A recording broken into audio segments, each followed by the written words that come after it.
We have said this time and again here on Front Page. India is becoming Apple's manufacturing backbone.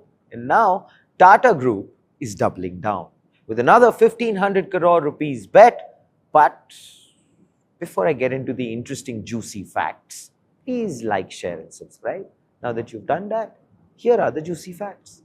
In its latest move, Tata Group has infused 1500 crore rupees into Tata Electronics. Total 3000 crore rupees in fiscal year 26, with share price jump from 10 rupees to 62 rupees.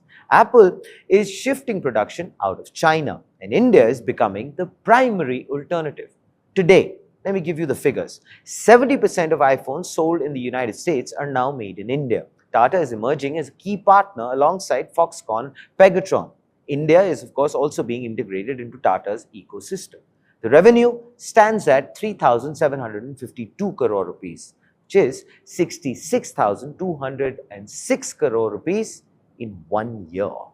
Losses shrinking sharply, capacity expanding aggressively.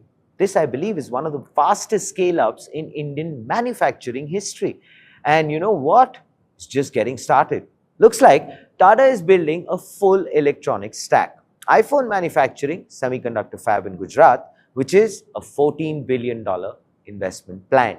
Assembly and testing in Assam. So for a while now, India missed the electronics manufacturing wave. Now, of course, the playbook has changed. Global companies want diversification. India offers scale plus policy support. Tata brings execution plus capital. And here, of course, is the front page take. 1500 crore rupees is not the story. The story is this. India is becoming indispensable to global tech supply chains, and Tata is positioning itself at the center of it all. Please do let us know what are your thoughts in the comments below. This, ladies and gentlemen, is Front Page by the EIM Network. Like, share, subscribe, and always remember, think AI, think AIM. And also, before you leave us, thank you for all of your positive comments.